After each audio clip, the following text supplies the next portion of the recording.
Le terrorisme n'est pas une race. Le terrorisme n'est pas une ethnie. Le terrorisme, c'est la défense des intérêts occidentaux portés par des nègres de salon et des gens qui n'ont pas la bonne information. On ne peut pas tuer son frère au nom de Dieu. On ne peut pas détruire un village au nom de la religion. On ne peut pas brûler des animaux vivants au nom de la religion.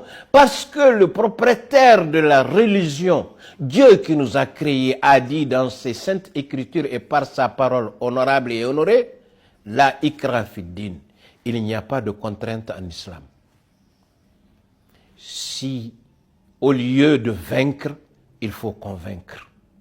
Et ça a été le message des marabouts à travers villes et campagnes pour la propagation de l'islam. Au lieu de vaincre, il faut convaincre. Parce que l'adorable prophète alayhi salam a dit à l'ensemble de la Ummah, de la communauté, Al-yawma akmaltu lakum dinukum. Aujourd'hui, j'ai fini de parfaire pour vous votre religion. Toi, témoignez pour moi. Est-ce que j'ai fait mon devoir? On a répondu oui. Donc, il n'y a plus à verser le sang au nom de Dieu. Il n'y a plus à détruire quelque chose au nom de Dieu. Il n'y a plus de haine au nom de Dieu. Donc, il faut bien comprendre que ce qui se passe, c'est des intérêts extérieurs qui prennent des visages divers. Prennent ici des visages ethniques, prennent ici des visages claniques, prennent ici des nègres de service, prennent ici des ethnies pour les embarquer dans une situation qu'on ne comprend pas. Il n'y a pas une race ou une ethnie qui a le monopole du crime. Il n'y a pas de race ou d'ethnie dédiée au djihadisme.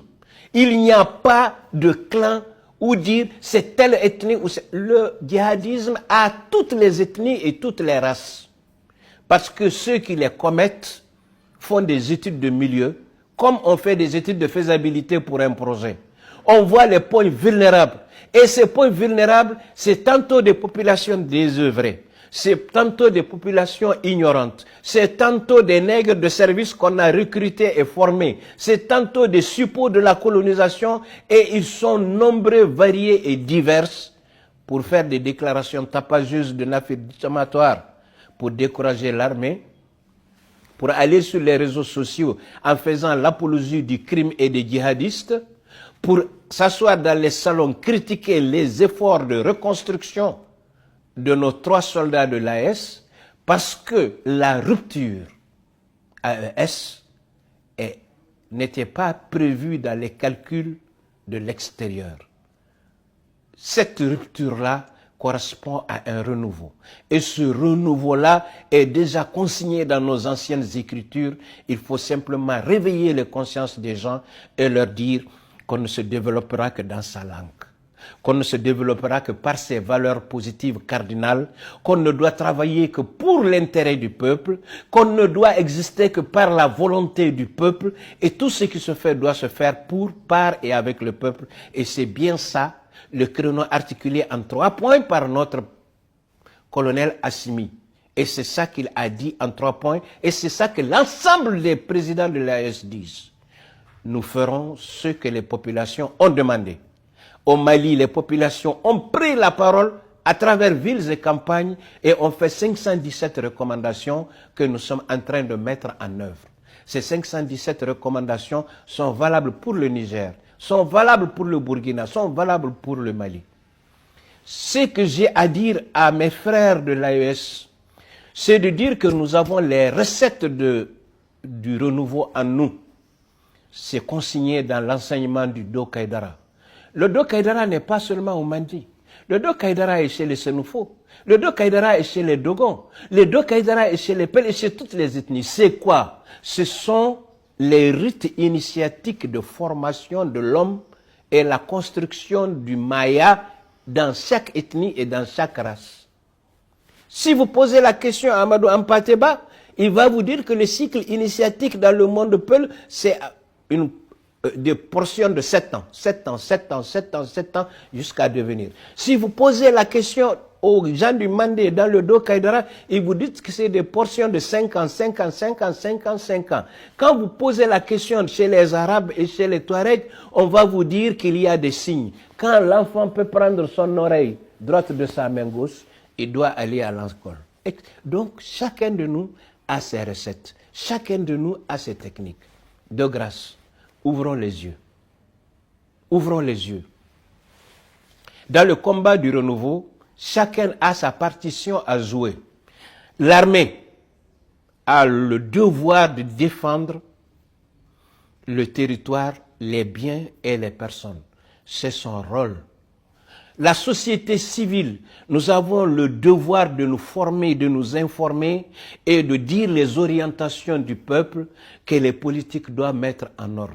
Mais il s'agit pour le moment, ici et maintenant, de récupérer notre territoire AES, de l'extirper des mains de l'étranger, parce que c'est le cordon ombilical qui les fait vivre. Si vous coupez ce cordon ombilical, ce sera la guerre. Ils disent en Bambara, Maate Dugutki Dembo Katiski. Alors on a refusé l'asservissement, on a refusé le conditionnement, on a refusé les dessous de table, on veut s'affirmer. Et si on doit s'affirmer, on doit payer le prix. Le prix à payer, c'est les soldats qui tombent. Le prix à payer, c'est le courant qu'on nous coupe. Le prix à payer, c'est les fonds qu'on refuse de nous donner. Le prix à payer, c'est la mauvaise redéfinition de notre coopération internationale. Mais le prix à payer aussi, c'est notre conscience intime de citoyens et de citoyenneté pour nous prendre en charge et devenir nous-mêmes. Et cela est une invite pour l'ensemble des populations. Oui, je vois des volontés, je vois la confédération des peuples de l'AES, je vois la création d'un passeport AES, je vois des volontés politiques, mais je dis haut et fort que les populations sont beaucoup plus intégrées avant les politiques. Et ces populations-là, il faut les former, les informer et les tirer sur les sonnettes d'alarme pour leur dire que l'ennemi est entre nous, et en nous et parmi nous. Et il nous appartient d'être vigilants et de manière pédagogique l'extirper et le sortir de cela. Sinon, ne stigmatisons pas une ethnie. Si aujourd'hui on dit c'est telle ethnie, les djihadistes, vous changez de pays, vous trouverez que c'est une autre ethnie. Vous changez de pays, vous trouverez que c'est une autre. Donc, le djihadisme n'a ni religion, ni couleur, ni race. Le djihadisme, c'est un visage anonyme, inconnu. Il est parmi nous. Il est dans la rue, il est dans les bureaux, il est dans l'armée, il est dans les écoles, il est partout de manière pernicieuse à vouloir nous nuire. C'est pourquoi j'invite les uns et les autres à arrêter de faire l'apologie du crime, arrêter de diffuser des images fausses, des images de démobilisation, de désinformation, d'intoxication contre nos forces armées et de